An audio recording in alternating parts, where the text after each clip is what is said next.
dar início ao nosso culto? Vamos orar, se quietar diante do Senhor. Vamos falar com Deus, estar diante dele contritos. Convido você a fechar seus olhos, falar com o Senhor nessa noite, se quebrantar. Diga para o Senhor a importância desse momento para você, momento de culto, de adoração. Diga para o Senhor elogios, exaltação. Expresse realmente a santidade do Senhor. Diga para o Senhor quão santo Ele é, quão majestoso.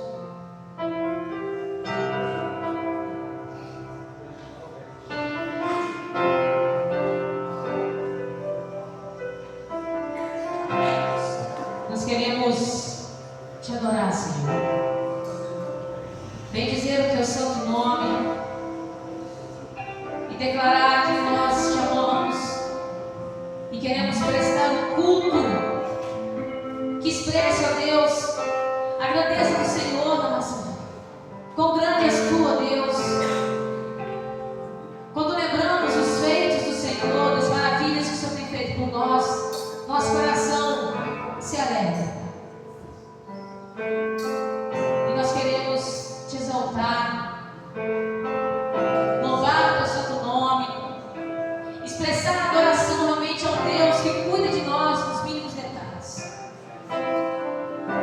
Santo, santo, santo é o Senhor dos exércitos, e toda a terra está cheia da tua glória, Pai. Tu és maravilhoso, nosso Deus forte, o nosso conselheiro, o nosso Pai da eternidade. Nós queremos dizer que é um prazer para nós, ó Pai, podemos estar aqui nessa noite, prestando culto ao Senhor. Santo, santo é o teu nome. Que teu amor invada nossos corações, que a tua presença, ó Deus, nos alcance nessa noite, e que possamos, ó Pai, realmente nos abastecer, ó Pai, para que a nossa semana possa ser semana abençoada.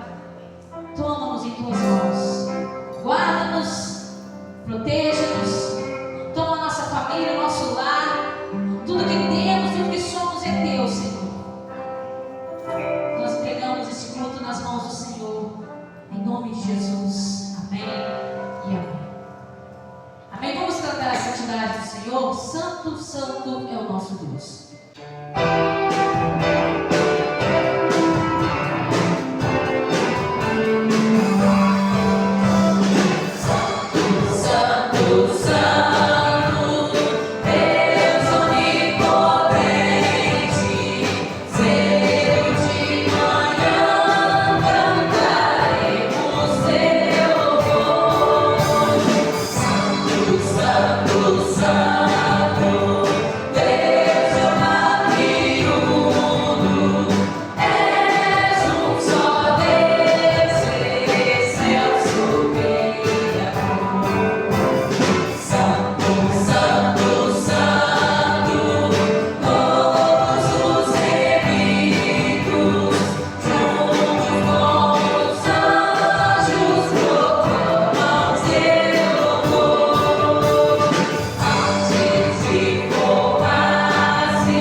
E a santidade, nós queremos que você realmente exalte o nosso Deus poderoso, o nosso Deus que é digno, do nosso louvor e da nossa adoração. Tu és santo, Senhor.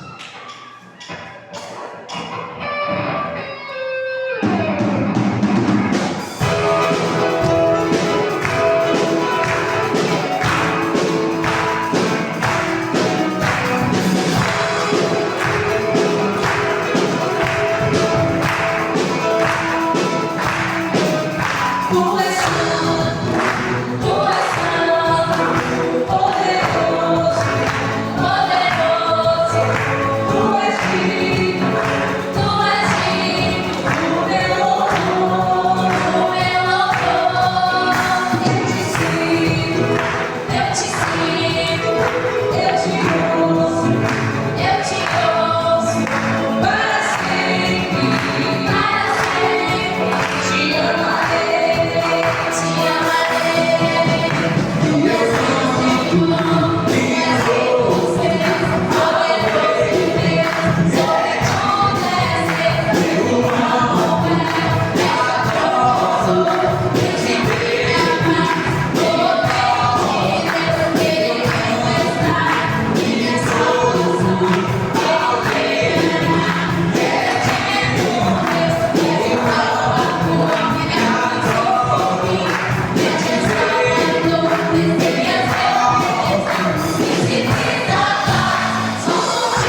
os nossos 31 dias de oração pela família e desafiamos os irmãos a cumprirem esse propósito e a não apenas ficarem nos 31 dias de oração, mas a permanecermos em oração, irmãos, vamos desenvolver uma vida saudável de oração. Os irmãos, a maior parte dos irmãos pegaram lá o papelzinho com a instrução para você fazer a leitura bíblica, as perguntas que você vai fazer para o texto e para você mesmo, e também como você vai estar orando, os pedidos que você vai fazer ao Senhor.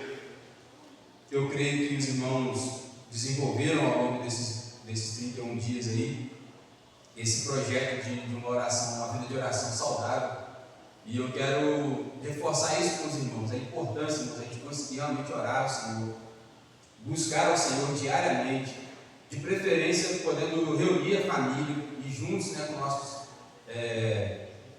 esposa, filhos, né, e os filhos chamarem os pais, e juntos a família poder orar ao Senhor, buscar a presença do Senhor. Isso é essencial para nós, irmãos, enquanto cristãos, enquanto servos de Deus. Os israelitas, como nós estamos vendo aqui no texto de Isaías, irmãos, eles pecaram justamente porque eles foram deixando de buscar ao Senhor. Lá em Deuteronômio, no capítulo 4 de Deuteronômio, versículo 6 em diante, vai falar que o Senhor, nosso Deus, é o único Senhor. A gente deve amar Ele de todo o nosso coração, de todo o nosso entendimento. E vai dizer o seguinte, que nós precisamos falar da palavra de Deus, anunciar a palavra do Senhor, assentado à mesa na nossa casa, enquanto comemos, quando andamos pelo caminho. Então, se você está andando com seu filho pelo caminho, anunciar a ele a palavra do Senhor, colocar a palavra de Deus destacada nos umbrais da porta, na testeira, né, no lugar visível, ter a palavra na nossa testa mesmo, ou no nosso braço, não como uma tatuagem apenas, mas como alguma coisa que você vai olhar para aquela palavra, que você vai lembrar da lei do Senhor, que você vai meditar na lei do Senhor. Mas o que acontece, irmãos? O povo de Deus entrou na terra prometida e eles foram deixando de lado essa prática de buscar ao Senhor, de ensinar aos filhos a verdade do Evangelho, da palavra de Deus, de forma que esse povo foi se afastando de Deus e foi olhando para os outros povos, o que os outros povos faziam, a adoração pagã que eles praticavam, suas festas pagãs, toda a prostituição, toda a orgia, toda a bagunça que havia no meio dos outros povos. A nação de Israel cobiçou tudo aquilo, irmãos, olharam para aquelas coisas e desejaram. E agora então esse povo começa a levantar ídolos, começa a levantar altares a falsos deuses, começa a deixar de servir ao Senhor para servir aos falsos deuses. Uma geração após a outra, eles foram se esquecendo de Deus. Por quê, irmãos? Uma geração falhou, uma geração deixou de instruir a outra geração sobre os princípios do Evangelho, de forma que aquele povo então foi se afastando do propósito do Senhor. É claro também, irmãos, que nós precisamos estar atentos a isso. A antiga aliança, ela era uma projeção, uma figura do que nós viveríamos na nova aliança. Então aquele povo não tinha a presença do Espírito Santo no coração deles, como nós temos hoje a presença do Espírito Santo. Apenas o profeta ou o rei era ungido e era a pessoa em quem o Espírito Santo habitava. Então aquela figura do profeta, do sacerdote ou do rei era quem tinha a direção do Espírito Santo no meio daquele povo. O restante do povo seguia as ordens ou a lei do Senhor por aquilo que o sacerdote, o rei ou o profeta estava instruindo ali, mas eles não tinham a presença do Espírito Santo como nós temos hoje. Então nós não podemos também querer colocar no nível de igualdade o que eles faziam lá e o que nós fazemos hoje. Mas o fato é, irmãos, que nós temos pecado, nos afastando da vontade de Deus. Nós temos pecado, irmãos, deixando de seguir a instrução do Senhor, de ensinar a palavra de Deus, de primeiramente podemos ter essa palavra no nosso coração, mas também de podermos ensinar a nossos filhos, dentro da nossa própria casa, para que o nosso lar, irmãos, a nossa casa seja um lugar de adoração a Deus, para que a minha família o meu lar seja uma igreja. E nós precisamos resgatar isso, irmãos, em nossas vidas, para que, de fato, dentro do nosso lar, possa haver adoração a Deus, conhecimento da palavra, temor ao Senhor, e assim nós temos condições de desenvolver uma família que glorifica o nome do Senhor. Eu entendo também, irmãos, que cada um de nós aqui temos limitações, temos dificuldades com o tempo, temos dificuldades talvez porque nossos filhos já são grandes, a gente não aprendeu a fazer isso antes. Temos várias dificuldades que podem nos impedir de estar junto com a nossa família, talvez cultuando o Senhor.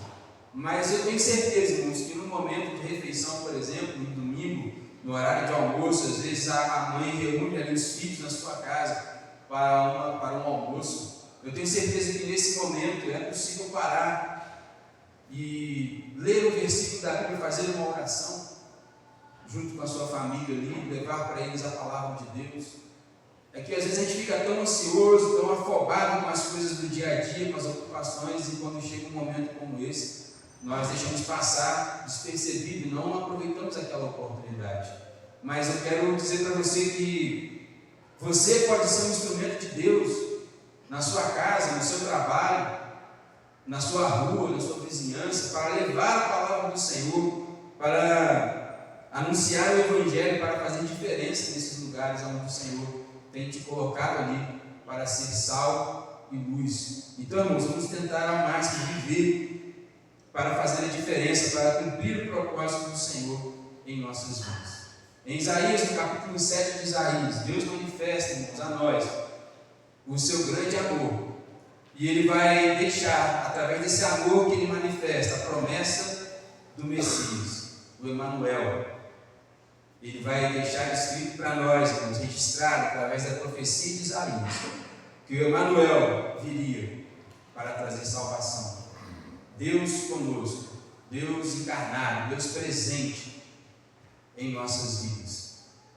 E Isaías, então, ele começa a profetizar, primeiramente, falando sobre as situações que estavam acontecendo no seu tempo, uma promessa para o rei Acais, que era o rei de Judá naquela época, o rei de Jerusalém naquela época. Então, primeiramente, ele deixa uma promessa para o rei de Jerusalém. Depois ele vai falar, irmãos, para nós, como gerações que viriam a crer no Senhor, a confiar no Senhor. E ele promete, então, a promessa de Emanuel, o Salvador que viria. E por último, ele deixa uma advertência para ajudar sobre os pecados que eles estavam cometendo, sobre o afastamento de Deus, que eles colheriam consequências ruins por conta disso. Então, no capítulo 6, o pastor Thales pregou na semana passada, falando sobre a visão de Isaías, sobre como que Isaías percebe o seu pecado e ele clama a Deus por misericórdia. E agora então, ele recebe o perdão dos pecados, e recebe também a sua capacitação, o seu revestimento para ir e anunciar a palavra do Senhor. A quem enviarei? E quem há de ir por nós? E Isaías responde: eis-me aqui, Senhor, envia-me a mim.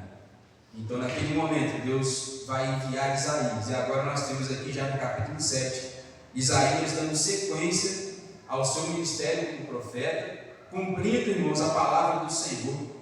E não era um tempo fácil, mas era um tempo muito difícil. Era um tempo de perseguição, era um tempo de afronta contra o Senhor. E Isaías está ali firme, pregando a palavra, anunciando o Rei de Deus. Podemos dizer, anunciando o Evangelho, porque Isaías é o Evangelho do Antigo Testamento. Então, o capítulo 7 nos diz assim, Isaías, capítulo 7. No tempo em que Acais, filho de Jotão, filho de Uzias, era rei de Judá, Rezim, rei da Síria, e Peca, filho de Remalias, rei de Israel, subiram para atacar Jerusalém, mas não conseguiram conquistá-la. Quando avisaram a casa de Davi que a Síria havia feito aliança com Efraim, o coração de Acais e de seu povo se perturbou, como as árvores do bosque agitadas pela força do vento. Então o Senhor disse a Isaías: vai agora, tu e teu filho, Sear-Jazube, encontra-te com Acais, no final do aqueduto do açude superior, no caminho do campo do lavandeiro, e diz-lhe: previne-te e acalma-te. Não temas, nem o coração te desanime, por causa da fúria desses dois pedaços de tições fumegantes, Rezim da Assíria, o filho de Remalias, porque a Síria conspirou contra ti, com Efraim e com o filho de Remalias, dizendo: subamos contra Judá e amedrontemos, vamos combatê-lo para reparti-lo entre nós, e façamos reinar sobre ele o filho de Tabeel. Assim diz o Senhor Deus: isto não será assim, nada acontecerá. Pois a capital da Síria é Damasco, e a cabeça de Damasco é Rezim. Dentro de 65 anos, Efraim será destruído e deixará de ser povo. Entretanto, a capital de Efraim é Samaria, e a cabeça de Samaria é o filho de Remalias. Se não o crerdes, não permanecereis. Depois nós vamos continuar lendo o restante do capítulo, mas essa primeira parte, irmãos, eu quero que os irmãos percebam, Deus está fazendo uma promessa para Acais e para o reino do sul, que era Jerusalém. Deus vai dizer para aquele homem para não temer, porque os inimigos não prevaleceriam sobre ele ou contra ele. Essa promessa do Senhor, irmãos, ela chega para Acais no momento em que a palavra do Senhor nos mostra que eles estavam oscilando como uma árvore no meio da tempestade, onde o vento bate naquela árvore e leva ela de um lado para o outro. Assim estava o coração do rei e o coração do povo. Eles estavam em desespero. Aquela péssima notícia que eles haviam recebido, que aquelas duas nações estavam conspirando contra eles, vieram até pelejar contra eles, mas não conseguiram vencer no primeiro momento. Então eles estavam amedrontados, estavam desesperados. E o Senhor então vai enviar Isaías para poder falar diretamente ao rei: olha, rei, não acontecerá assim. Eles querem fazer isso, eles querem colocar um outro rei no seu lugar, eles querem dominar Jerusalém, querem sitiar Jerusalém, mas não será assim. Pelo menos, irmãos, não foi assim naquele tempo. Deus protegeu o seu povo, Deus guardou o seu povo, porque ainda não era o tempo. Deus queria dar mais uma oportunidade para aquele povo, que eles tivessem tempo para se arrepender. Nos próximos anos, nós sabemos que o reino do norte foi dominado pela Assíria. Nós temos duas nações aqui, irmãos, a nação chamada Síria e a nação chamada Assíria. Tá, irmãos? Então, a nação chamada Síria coligou com o reino do norte, com Samaria, para poder também, inicialmente, eles queriam uma coligação com o reino do sul para juntos atacarem a Assíria. Mas eles não sabiam que Acais já havia feito uma aliança com a Assíria, e por isso Acais não quis entrar naquela batalha, naquela peleja. Mas eles se levantam então para lutar contra Jerusalém, contra o rei Acais. Mas Deus vai destacar, irmãos, algo importante, porque Acais estava confiando no rei da Assíria como a sua proteção, como seu escudo. Ele começou a acreditar que quando viesse a guerra, os assírios viriam para ajudá-lo, fortalecendo então o seu exército, e ali então eles venceriam as nações que viessem a lutar contra eles. Uma aliança política, mas uma aliança errada, uma aliança que não era a vontade do Senhor, que não foi orientada pelo Senhor. Inclusive, quando Deus coloca o seu povo na terra prometida, o Senhor vai dizer: não façam aliança com esses povos. E aqui Acais, pensando em proteger a sua nação, vai fazer uma aliança, irmãos. E certamente, como algo que Deus não havia orientado, não havia deixado eles fazerem aquilo, não era uma direção de Deus para aquela nação, aquela aliança não poderia dar certo. Então, alguns anos depois, a Assíria vai invadir o reino do norte, vai tomar o reino do norte. Depois foi uma questão de tempo para que o reino do sul também sucumbisse diante daquela situação. Então, irmãos, muitas vezes nós temos uma aliança com Deus, a qual nós devemos honrar, aliança que nós devemos manter a qualquer custo, e nós abrimos mão dessa aliança para fazer aliança com outros povos, alianças que são estranhas ao Senhor, deixando Deus de fora como um adultério, irmãos, como alguém que está dentro de um casamento e quer ter uma aliança ou uma relação com alguém fora do seu casamento. O que acontece aqui, irmãos? A nação começa a entrar em decadência. Deus ainda dá uma oportunidade para eles, Deus dá um livramento para eles nesse momento aqui.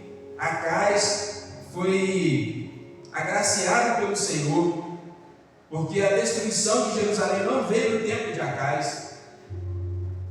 Mas não é por isso, irmãos, que Acais tenha sido alguém excelente perante o Senhor. Ele deixou a desejar porque ele fez aliança. E nesse momento ele poderia ter falado com Isaías, se arrependido e falado: Senhor, Isaías, eu vou confiar no Senhor. Eu vou deixar a aliança que eu fiz com a Assíria. Não vou mais ter aliança com eles. Eu vou confiar no Senhor. O Senhor Todo-Poderoso, o Senhor dos Exércitos, Ele está comigo. Eu vou confiar nele.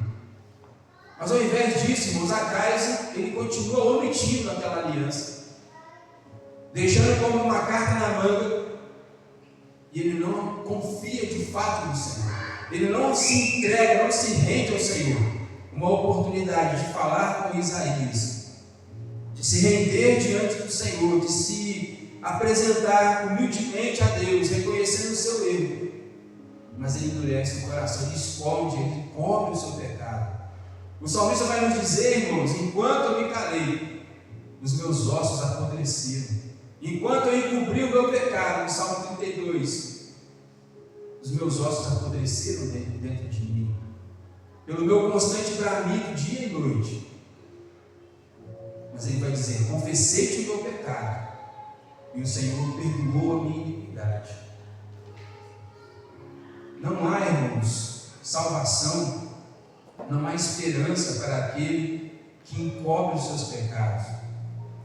Não há esperança para aquele que deixe de confessar, de aproveitar a oportunidade de ter uma transformação de vida, que continua tentando encobrir os seus próprios erros. Eu quero ler com os irmãos, abra sua Bíblia no Salmo 32, versículo 3 em diante.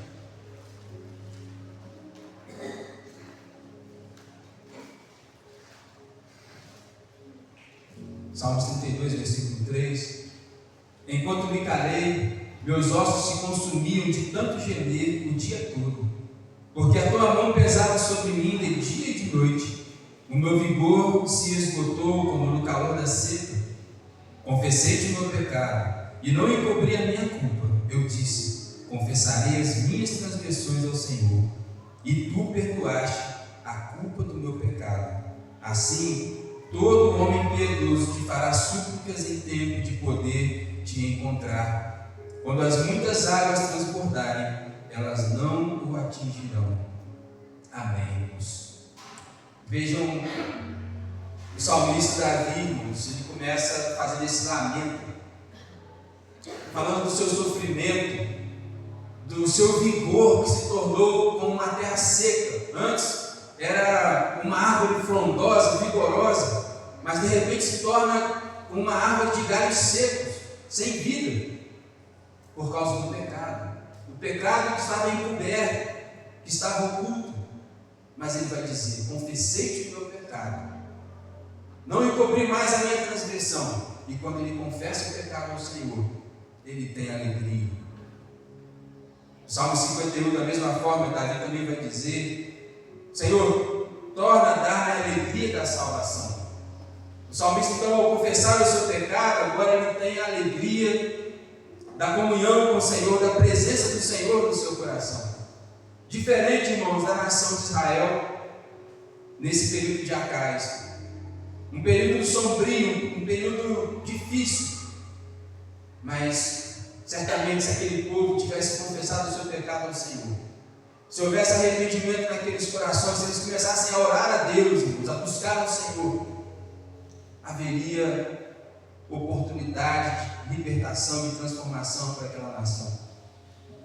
Mas eles seguindo o exemplo de Acais, continuaram nas práticas pecaminosas, deixando de confessar ao Senhor o pecado, deixando de confiar no Senhor como sendo a única porta de esperança, a única porta de salvação. Deixaram de confiar no Senhor, seguiram outros caminhos, irmãos. E a mensagem desse primeiro ponto, irmãos, é exatamente essa. Em quem você tem confiado? Em quem você tem se apegado como sendo a sua segurança? Como sendo a sua salvação?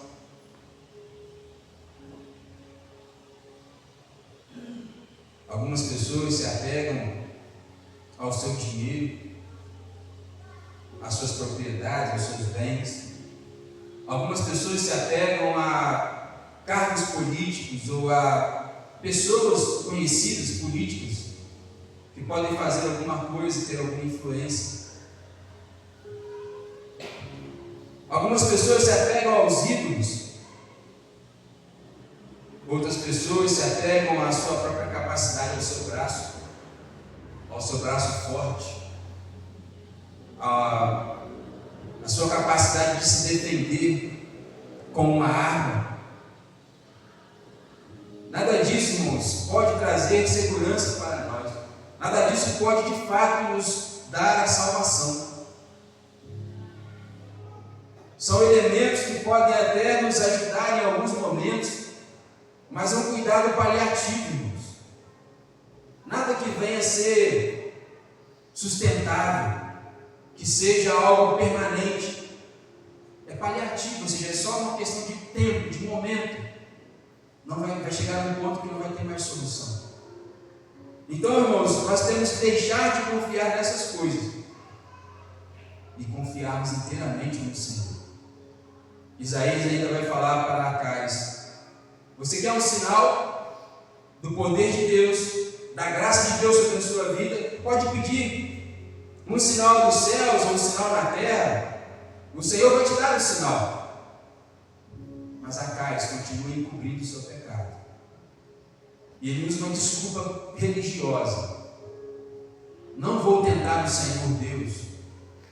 Não posso tentar o Senhor com isso. Uma desculpa religiosa de alguém que não quis confessar o seu pecado, que não quis abrir o seu coração perante o Senhor. Não faça isso. Abra o seu coração. Não encubra o seu pecado. Se renda diante do Senhor, enquanto ainda há oportunidade. Do versículo 10 em diante, a promessa do Emanuel, o sinal de Deus para a casa de Davi. Versículo 10 nos diz assim: o Senhor falou novamente a Acais: pede um sinal ao Senhor teu Deus, seja embaixo nas profundezas, seja em cima nas alturas. Acais, porém, respondeu: não pedirei nada, nem provocarei o Senhor. Então Isaías disse: ouvi agora, ó casa de Davi, não vos é suficiente importunar-vos os homens, ainda quereis importunar também o meu Deus? Pois o Senhor mesmo vos dará um sinal: a virgem ficará grávida e dará à luz um filho, e ele se chamará Emanuel. Ele comerá manteiga e mel, até que saiba rejeitar o mal e escolher o bem. Pois antes que o menino saiba rejeitar o mal e escolher o bem, a terra dos dois reis, diante dos quais tu tremes de medo, será desolada. A promessa do Emanuel. Esse Emanuel, nós temos dois tempos aqui para esse Emanuel. O primeiro tempo seria um tempo imediato na vida de Acais, ali em Judá. Provavelmente o segundo filho de Isaías pode ter se chamado Emanuel, e um outro nome que o Senhor mandou Isaías dar um nome para essa criança. E o segundo tempo, irmãos, que é o Emanuel que nós conhecemos, Deus conosco, aquele que foi prometido para trazer a salvação a toda a humanidade. Por isso nós chamamos Isaías de o Evangelho do Antigo Testamento. Mais uma promessa da presença de Cristo, da salvação de Cristo para nós. Então Isaías promete, mais uma vez, irmãos, aqui no capítulo 7, que haveria o Messias, haveria o enviado do Senhor, o ungido do Senhor, que viria para trazer salvação, para mudar aquela cultura pecaminosa, para nos libertar do pecado, nos limpar de toda a escravidão do pecado e nos dar uma nova vida na presença do Senhor. Uma aliança incorruptível, uma aliança que não poderia ser destruída com o tempo, não seria um remédio paliativo, mas um remédio que pode nos curar, nos conceder a verdadeira salvação, a verdadeira vida eterna no Senhor. E o próprio Cristo vai falar de diversas formas. Por exemplo, eu vim para que tenham vida e a tenham em abundância. Conhecereis a verdade vos libertará. Aquele que crê em mim tem a vida eterna. Nós temos a garantia do Senhor, irmãos, que nós não vamos perecer, mas que nós estamos salvos, nós temos a vida eterna, o perdão dos pecados, através do sacrifício de Cristo Jesus. Esse é Emmanuel, esse que veio enviado da parte do Senhor. A Virgem conceberá e dará à luz o menino, e ele se chamará Emmanuel. A palavra Emmanuel, o nome Emmanuel, significa Deus conosco. Deus veio habitar em nosso meio, irmãos. Jesus Cristo não poderia apenas aparecer sobre a terra e viver aqui na terra apenas como Deus. Porque se isso fosse assim, irmão, certamente a morte de Cristo não valeria para nós, o Cristo nem poderia morrer, porque como Deus ele não teria como morrer. Então não haveria perdão de pecados, não haveria salvação para nós. Mas quando Cristo vem em forma humana, 100% homem e 100% Deus, nascido de uma mulher, de um útero materno, concebido, irmãos, de fato como homem. Agora então, Jesus Cristo é o sumo sacerdote que pode se compadecer de nós, irmãos, e que tem um sacrifício eficaz para trazer o perdão de todos os pecados. Jesus Cristo, então, ele foi de fato 100% homem. E esse Emmanuel, prometido aqui no livro de Isaías, ele cumpriu o seu propósito, nasceu, viveu entre nós como homem e deu a sua vida por nós para nos dar a salvação, para nos dar a vida eterna, nos concedendo o perdão dos pecados. Versículo 17 em diante, a palavra do Senhor diz assim: mas o Senhor, por meio do rei da Síria, fará vir sobre ti e sobre o teu povo e sobre a casa de teu pai dias tais, como nunca houve, desde que Efraim se separou de Judá. Naquele dia, o Senhor assobiará as moscas dos lugares mais distantes dos rios do Egito e as abelhas da terra da Síria, e todas elas virão e pousarão nos vales desertos e nas fendas das rochas, e sobre todos os espinheiros e sobre todos os prados. Naquele dia, o Senhor rapará a cabeça e o pelo das pernas com uma navalha alugada do outro lado do rio, isto é, o rei da Assíria, e também tirará a barba. Naquele dia, um homem criará uma vaca e 2 ovelhas, e ele comerá manteiga por causa da fartura de leite que eles darão. Todos os que permanecerem na terra comerão manteiga e mel. Também naquele dia haverá sarças e espinheiros em todo lugar, onde antes havia 1000 videiras, no valor de 1000 siclos de prata. Homens entrarão ali com arco e flechas, porque as sarças e os espinheiros cobrirão toda a terra. Quanto a todos os montes antes cavados com enxada, não entrarás ali, por medo das sarças e dos espinheiros. Eles servirão de pasto para os bois e serão pisados pelas ovelhas. O Senhor então agora fala sobre uma grande ameaça, irmãos. uma advertência de Deus para aquela nação. As moscas do Egito e as abelhas da Síria que estão sendo registradas aqui não são insetos, irmãos, são exércitos, são soldados que viriam contra aquela nação e que dominaria todo aquele território. Então o Egito, com todo o seu exército, viria para guerrear contra Jerusalém, contra o reino do norte. A Assíria viria com todo o seu exército para guerrear contra eles.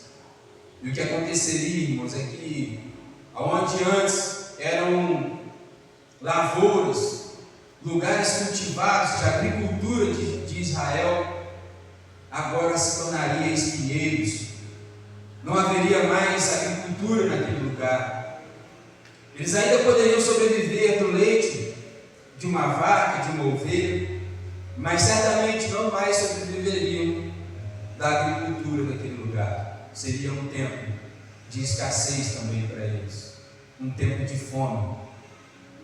Meus irmãos, nós temos profecias no livro de Apocalipse que nos falam sobre os últimos tempos, os últimos dias, que nos trazem também, irmãos, a mesma característica: o Senhor fazendo justiça sobre a terra, mostrando para aqueles que zombaram, para aqueles que foram incrédulos, que tudo o que nós somos, tudo o que nós fazemos aqui na terra, irmãos, a nossa vida depende inteiramente do Senhor. Mas nós damos glória e honra para pessoas que não merecem, ou para falsos deuses que não merecem glória e honra, quando deveríamos honrar e glorificar ao único Senhor.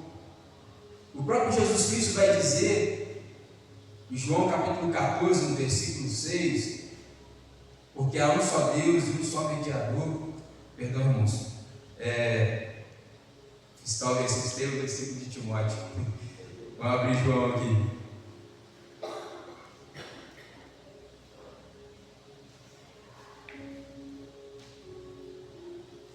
João capítulo 14, versículo 6. Eu sou o caminho, a verdade e a vida, e ninguém vai ao Pai a não ser por mim. O próprio Cristo nos deixa muito claro, irmãos, que só há um Deus, só há um mediador, só há um caminho para chegarmos até o Senhor, para chegarmos à salvação. Mas as pessoas continuam buscando outros caminhos, continuam acreditando em várias outras coisas, em falsos deuses, em falsas promessas. Nós estamos aqui, irmãos, precisamos acordar para isso e entender que a nossa vida só tem sentido se nós estivermos em Cristo. Só há salvação, irmãos, se nós confiarmos no Senhor, inteiramente no Senhor. Deixarmos de viver uma vida religiosa, uma vida de religiosidade, irmãos, para vivermos uma vida de comunhão com o Senhor, uma vida de intimidade com Deus, fazendo a vontade do Senhor em nossas vidas e através de nossas vidas. Caso contrário, irmãos, a mesma palavra que Isaías deixou para Acais e para Judá, ela há de se cumprir também nos últimos dias, na grande tribulação, no final dos tempos, quando você olha para o Apocalipse, os 7 selos, as 7 trombetas, as 7 taças, são elementos do juízo de Deus sobre a terra. Toda a humanidade estará exposta diante desse juízo. Toda a humanidade, irmãos, estará vivendo em desespero. Apenas aqueles que confiam no Senhor, que se entregaram inteiramente ao Senhor, estarão ali firmes, passando por dificuldades, mas estarão em paz com o Senhor, sabendo que estão guardados e protegidos nas mãos de Deus. Empresários vão quebrar, vão se tornar pobres, sem dinheiro. Pessoas vão morrer, situações diversas vão acontecer de desespero. Mas aqueles que confiam no Senhor podem esperar nele, podem permanecer firmes nele. Na mesma palavra que diz: não temas, porque eu estou contigo. Não te assombres, não te apavores, porque eu sou o teu Deus. É nessa promessa, irmãos, é na palavra do Senhor que nós podemos perseverar, permanecer confiantes em meio às dificuldades, às adversidades da vida. Feche seus olhos, vamos orar ao Senhor nesse momento. Nós temos o privilégio de ter a presença do Emanuel, Deus conosco, presente, trazendo salvação a nós, trazendo vida a nós.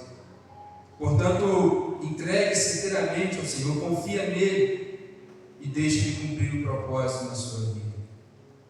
Senhor amado, nós oramos ao Senhor nesse momento. Eu clamo a Deus pela tua igreja.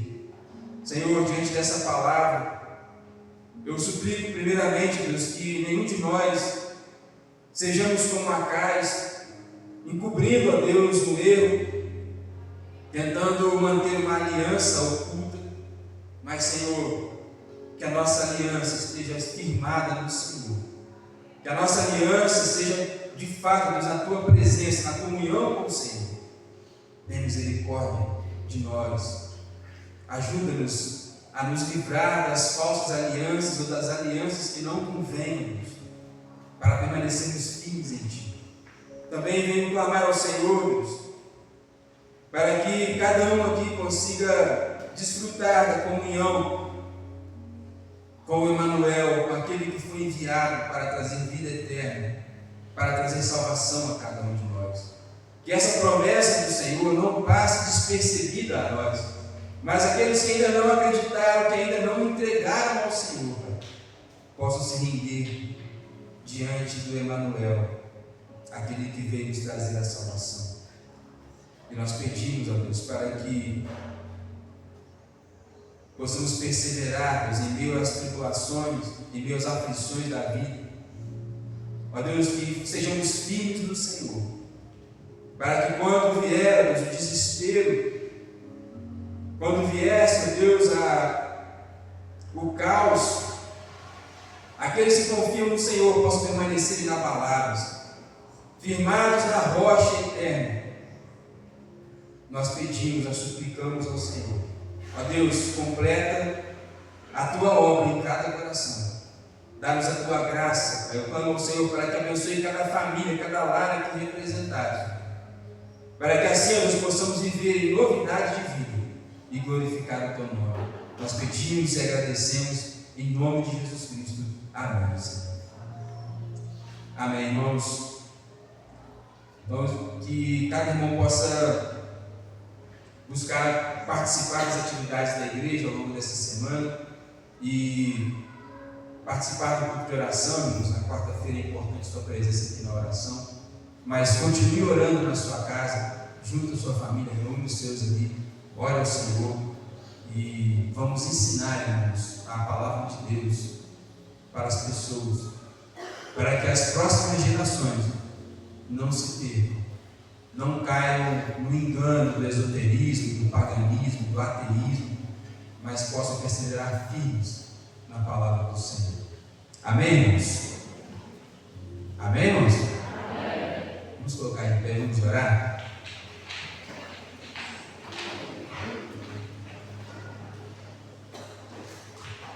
Deus amado, nós te louvamos, Senhor. Obrigado, Deus, pela vida de cada um dos teus servos aqui. E eu venho pedir ao Senhor para que possa levá-los em paz para os seus lares, abençoar a vida de cada um, Deus, abençoar cada lar, cada família. Eu clamo ao Senhor, Deus, que esteja abençoando também o trabalho dos teus servos. Ó Deus, a profissão, Deus, a ocupação de cada um, para que o Senhor dê graça e misericórdia a eles para conseguirem cumprir com excelência, Deus, o trabalho deles. E acima de tudo, Pai, eu clamo ao Senhor para que a nossa vida, Pai, seja para resplandecer a tua glória, para anunciarmos, ó Pai, diante dos homens o teu poder, a tua soberania. Então, Senhor Deus, guia-nos, conduza-nos para anunciar a tua salvação a todos os homens. Nós te pedimos, Senhor Deus, que assim seja, e que o teu nome seja glorificado e exaltado através de cada um dos teus servos aqui. O amor de Deus, o nosso Pai, que a graça salvadora de nosso Senhor Jesus Cristo e a consolação do Espírito Santo de Deus seja sobre cada um de vós. Em nome de Jesus Cristo. Amém.